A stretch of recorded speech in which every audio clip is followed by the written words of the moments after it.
y a au début un tous les 3 mois, et puis aujourd'hui je dois avoir peut-être 12 séries en même temps qui sont réparties sur des plannings. Alors, donc aujourd'hui j'ai commencé chez Soleil Manga. 5 ou 6 ans après, j'ai enchaîné sur Kazé aussi. Et puis depuis 1 an aussi, je travaille chez Dell. Donc, alors le cursus pour devenir traducteur, il n'y en a pas. Parce qu'il n'y a pas de cursus. Moi j'ai fait une licence option interprétation et traduction, mais j'ai commencé en 2e année, donc clairement je n'avais pas de diplôme à ce moment-là.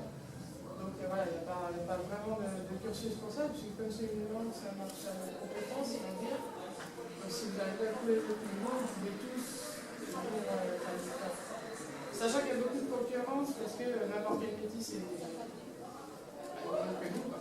Donc, il y en a beaucoup de bonnes générations, donc voilà.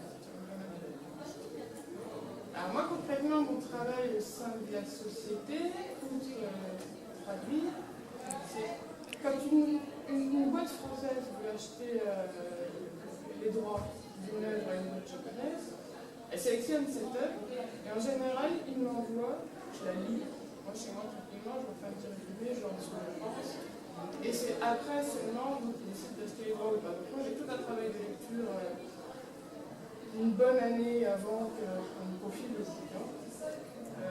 Ensuite, quand ils ont acheté les droits, ils m'envoient le livre. Où là, j'ai encore un travail de lecture, de résumé à faire, puisque tous les responsables vont se taper le développement commercial, etc. Moi, je m'occupe de tout ça aussi. La traduction, la correction, et après, voilà, ça peut pas tout. Une fois que j'ai fait ma traduction, j'envoie tout le pigiste, et après, il faut mettre mise sur le marché. Pour chaque bouquin, je marche au contrat. Enfin, on est tous indépendants, personne n'est salarié, donc on marche tous au contrat, oui. Et je crois qu'au-delà de 20 000 bouquins, tous les royalties, quoi, mais bon, moi j'en ai voilà. Donc, au quotidien, mon travail, c'est d'être devant mon ordinateur à la maison, donc il y a certaines qualités à avoir, on va dire, pour le producteur. Il faut avoir une certaine discipline, parce que vous n'avez pas de patron.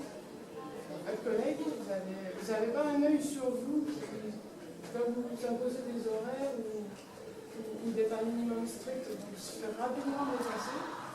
Et concrètement, tous les traducteurs quasiment de mon média sont toujours en retard. On n'a pas un qui fait le délai, il y en a à peine quelques mois. Moi, je travaille pour 3 sociétés et j'ai énormément de travail, uniquement parce que je tiens les délais. À chaque fois qu'il y a des bouquins qui sont en retard ou qui sont urgents, je les confie tous systématiquement. Les autres traducteurs ne tiennent jamais leur place. Donc il faut vraiment être très rigoureux pour être à la maison. Alors, quand on commence le travail, c'est comme n'importe quel boulot, c'est des petites erreurs, des petits détails.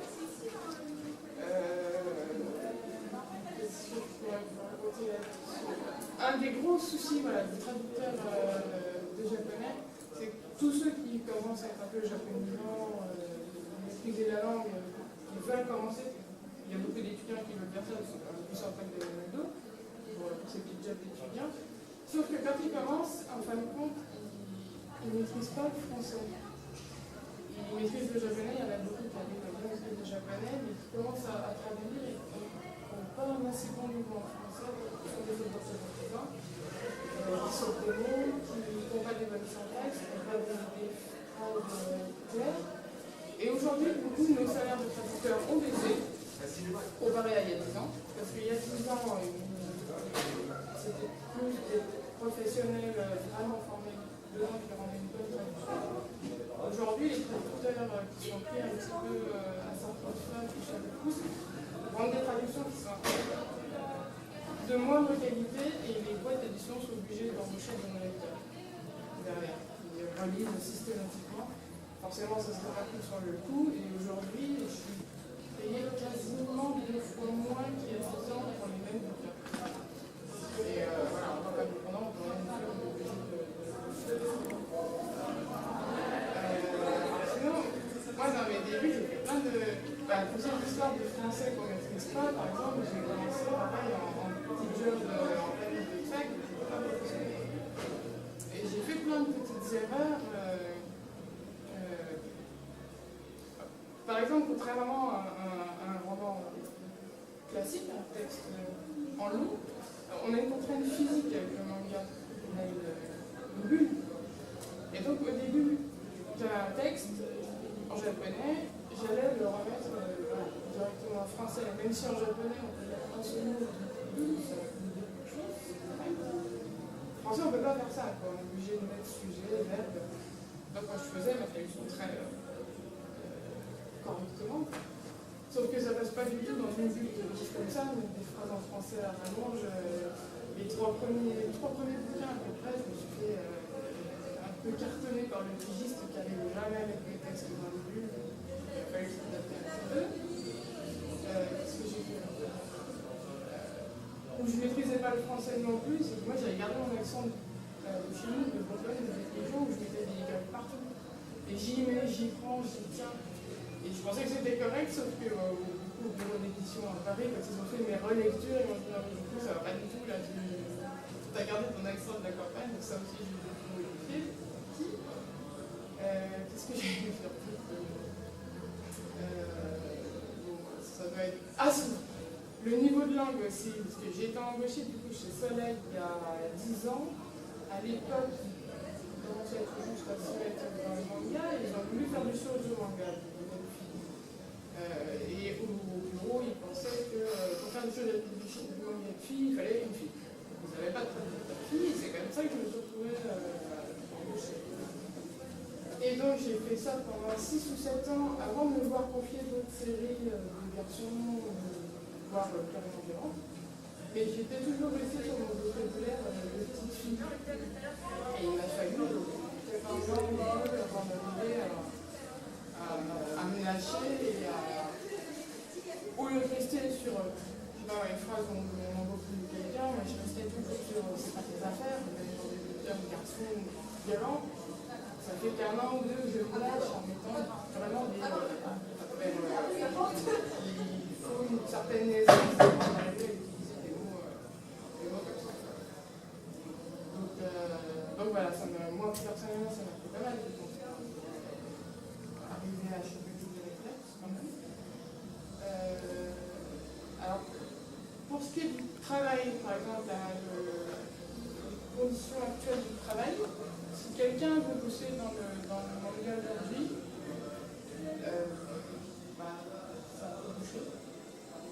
il y a moins de travail, puis c'est un microcosme, on suit tous le travail entre nous. C'est la même. Donc, chez Soleil, par exemple, ils ont 3 CV spontanés minimum tous les jours. Donc, on n'a pas énormément de place, eux, ils ont 5 tous les jours. Donc, voilà, il n'y a quand même pas beaucoup de place. Il y a 2 solutions pour commencer, c'est soit c'est une question, c'est quelqu'un qui va vous appellerez comme ça, soit vous avez un CV qui sort de l'ordinateur. La seule personne que je connais qui a été embauchée pour la traduction de manga sans piston, c'est quelqu'un qui avait plus de 40 ans, qui avait passé 20 ans à faire de la recherche sur des textes anciens religieux japonais. C'est pas du tout le profil, ça a fait rigoler la responsable qui du coup l'a embauché pour le faire. Et voilà, un CV classique, normal, vous sortez de fac, vous avez fait une petite année au Japon, c'est pas ça qui va sortir de la pile de CV qu'ils ont. Et en même temps,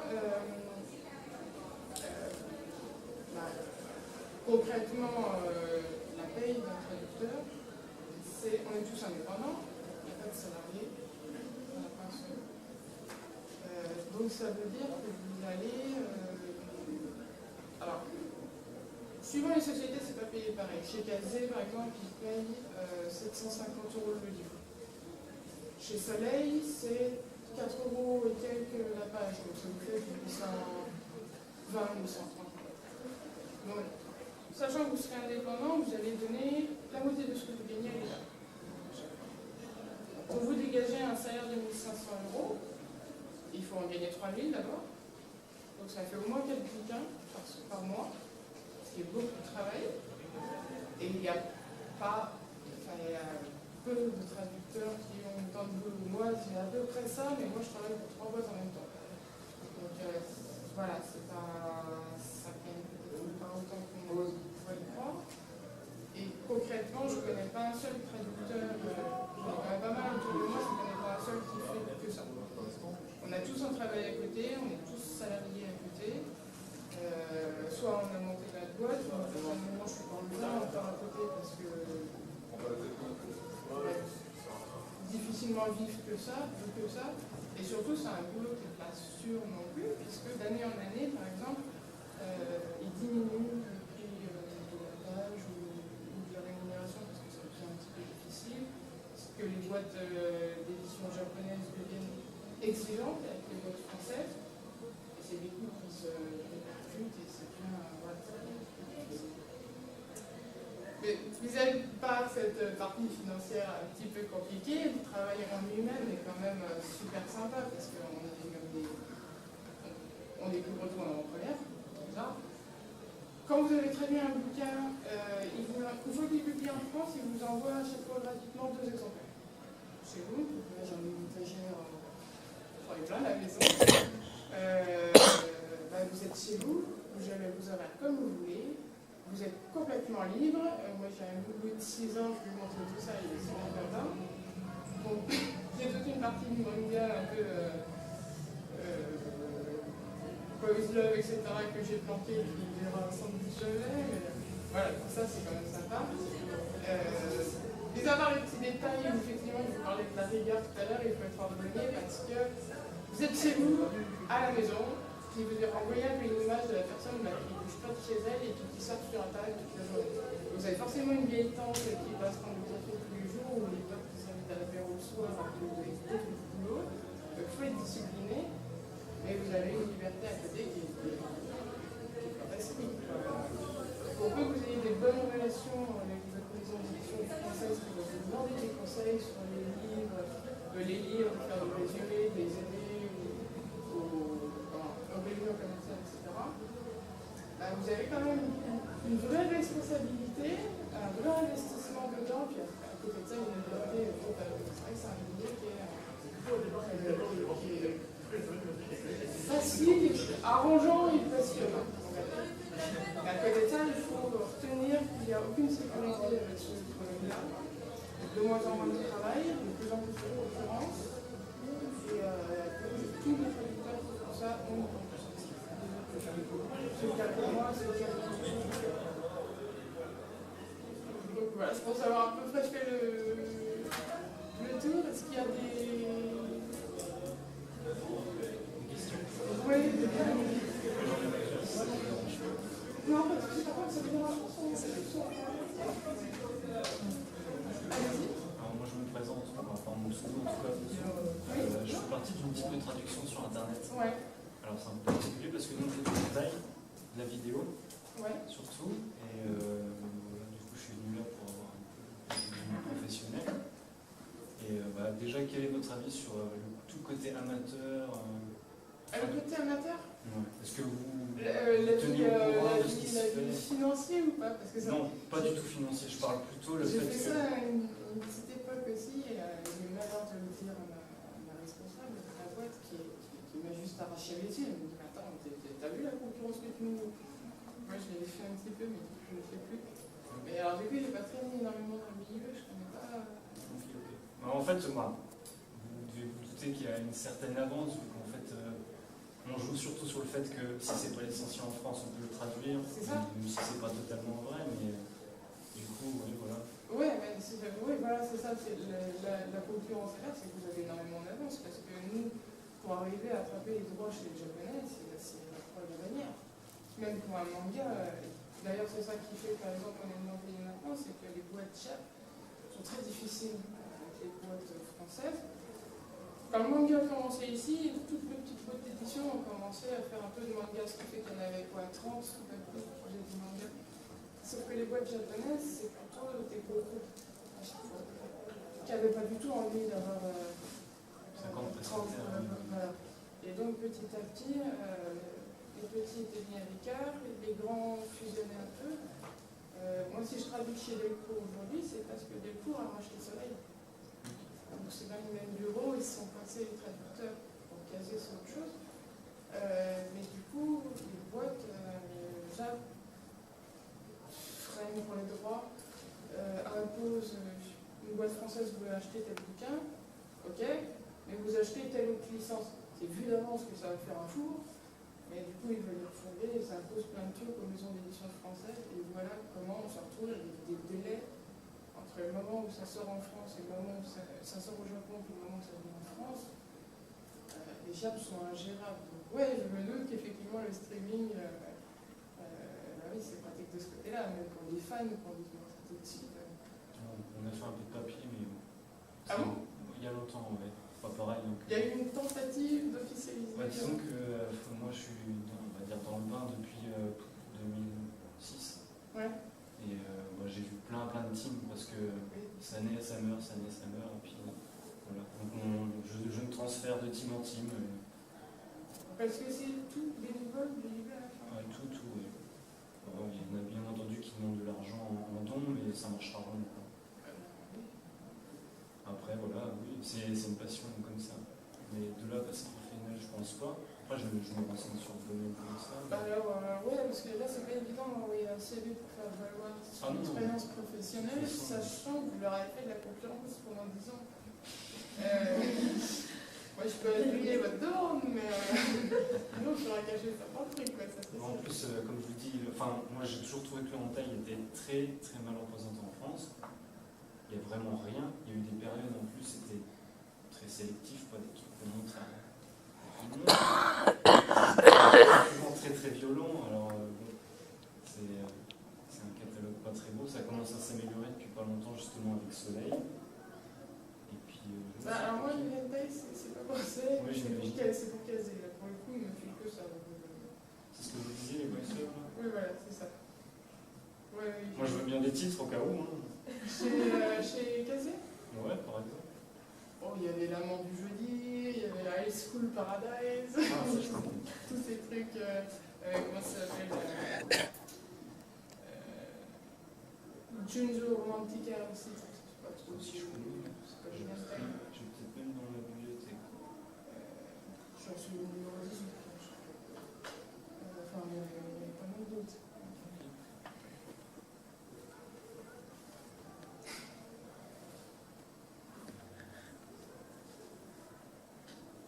Moi j'avais une question un peu spéciale, mais est-ce que ça vous est arrivé d'essayer de traduire un manga mais qui vous plaise pas du tout en fait et vous rechignez un peu à le faire Là je sors là d'un manga que j'ai rendu avant-hier, qui m'a pris, parce qu'on est payé donc au bouquin, pas c'est au bouquin, soit au bouquin, soit à la page, mais à la mission. Donc si votre bouquin il fait une journée et demie, il n'y a rien dans les vues, c'est pas.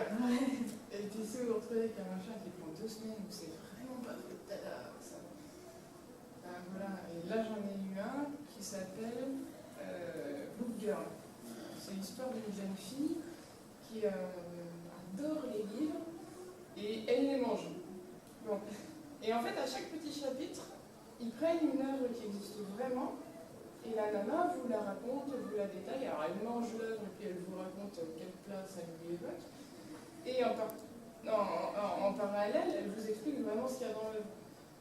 Mais dans le manga, les 5 petits bouquins qui sont résumés, je me suis retrouvée avec des trucs qui avaient été publiés en 1911 au Japon, des trucs introuvables sur Internet. J'ai passé mon temps à faire des recherches et je me suis vraiment cassé la tête à faire toutes les autobiographies des auteurs. Et ouais, quand on a un bouquin comme ça, ça plaît. Franchement, heureusement, la série faisait 2 volumes, donc elle est finie, mais elle aurait fait 16 volumes. C'est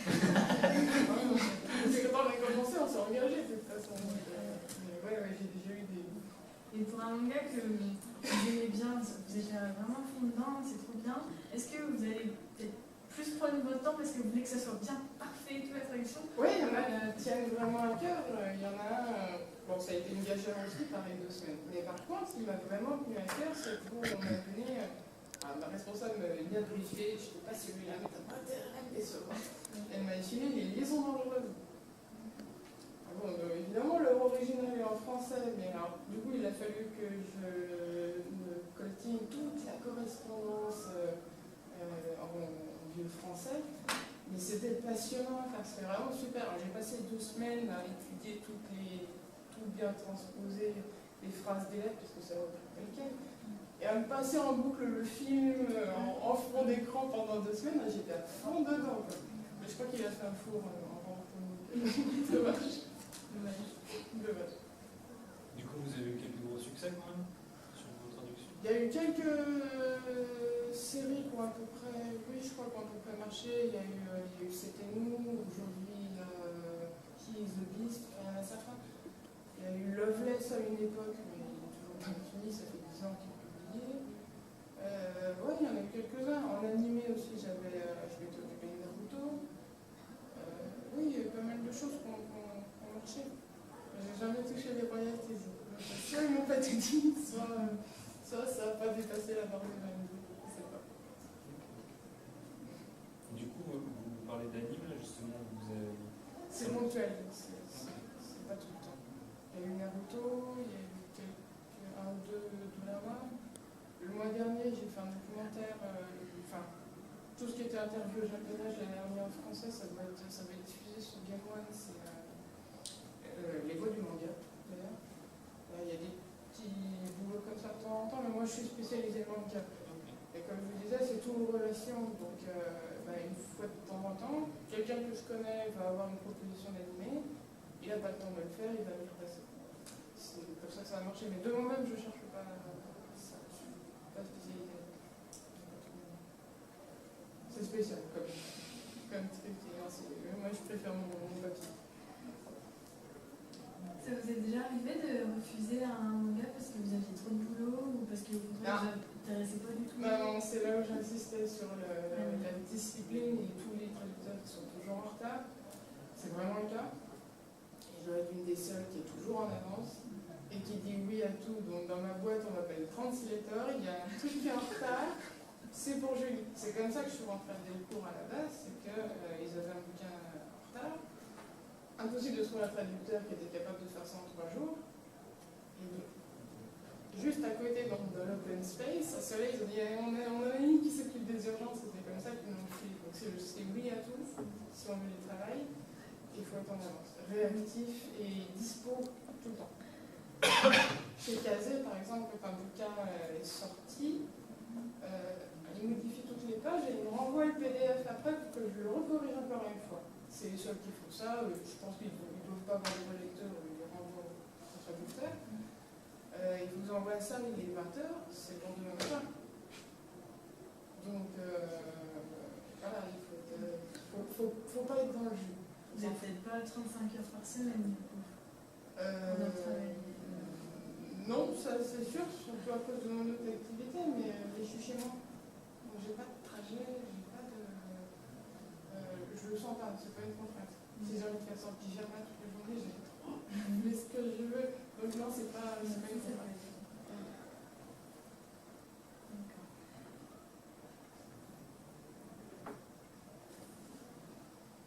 Je pense à peu près le tour, que vous avez d'autres questions, non? C'est pas bon? Moi, c'est bon. Je vous ai pas dégoûté quand même de... Ah non, mais comme je vous dis, je suis pas, j'ai aucune prétention à vouloir passer dans le professionnel, mais... Et pourquoi, la limite? Parce qu'on fait ça de chez soi. Parce que justement, c'est un plaisir et que, comme je suis une team, si j'ai envie d'en faire pendant 2 mois, j'en ferai pendant 2 mois, puis si j'ai envie de m'arrêter pendant 6 mois et de pouvoir recommencer dans 6 mois sans avoir de... Ah bah c'est sûr que oui, là ça fait le... Vous parlez d'horaire, moi c'est carrément, je parle en mois, si j'ai envie de m'arrêter 3 mois, ben je m'arrête 3 mois et puis voilà, les fans ils sont toujours là. Ouais, c'est sûr qu'en boulot, oui, on ne peut pas prendre de pause. Vous pouvez prendre une pause, mais elle sera définitive, ça c'est sûr. Oui. Ouais, mais essayez un de ces 4, ça serait dommage. Pourquoi pas? Je suis déjà habitué au travail. Je suis auto-entrepreneur, donc... D'accord. Un site web. Pareil, je suis devant mon... D'accord, ben non, moi quand je disais pour payer la moitié de ses revenus, c'est... Moi je suis pas entrepreneur. entrepreneur, ça date d'avant, donc je suis entreprise individuelle. Et là, du coup, j'aimerais que tu... Ok. Vous êtes indépendante, forcément votre salaire peut varier dans le mois. Parce Oui. que des fois vous avez beaucoup de choses à traduire et des fois c'est un peu des périodes creuses. Ouais, après, chez Kazé, voilà, C'est régulier. la correction c'est pour le lendemain, et les bouquins c'est une fois de temps en temps, tiens, il y a ça pour dans 2 semaines. Soleil, par contre, m'envoie un planning à l'année. D'accord. Donc j'ai une vision globale, cette année je me casse la figure, ou cette année, tiens, on va partir en vacances. Voilà. Il faut s'arranger avec sa boîte quand même qui nous prévienne un petit peu en avance. Mais non, j'ai quand même une vision un peu globale. Et c'est avec quelle boîte que vous préférez travailler Ah bah ça l'est. Ah bah oui, ça, c'est avec eux que j'ai commencé il y a 10 ans. Ma responsable est arrivée au même moment, donc on a à peu près le même âge. Finalement, on est plus copines qu'autre chose. Puis ils sont très réglo parce que quand on est indépendant, ils font ce qu'ils veulent des salaires. Ils peuvent nous faire sauter ou tout ce qu'on veut. Ce qui fait que quand Soleil a été racheté par Delcourt, et chez Delcourt, ils payaient beaucoup moins les producteurs, Delcourt a dit, moi je vais niveler au niveau des payes. Et c'est elle qui a été, on ne lui a pas demandé là, c'est elle qui a été ralliée en notre nom, en disant, écoutez, nous on a des vrais professionnels, nos traducteurs on les garde, c'est pas des gens qui sautent, ils assument les séries. Ils nous préparent toutes nos réunions commerciales, ils nous donnent des avis sur un tas de bouquins avant qu'on les achète. Ils sont dispo et seront toujours volontaires. Par contre, il leur faut la paye qui va derrière. Et c'est grâce à elles qu'on n'a pas été diminué. Donc il y a une vraie relation de confiance qui s'est mise dedans, comparé à d'autres boîtes qui sont un peu plus grosses, puis même à l'intérieur, ça fait la valse, c'est jamais qui parlait. Oui, c'est ça.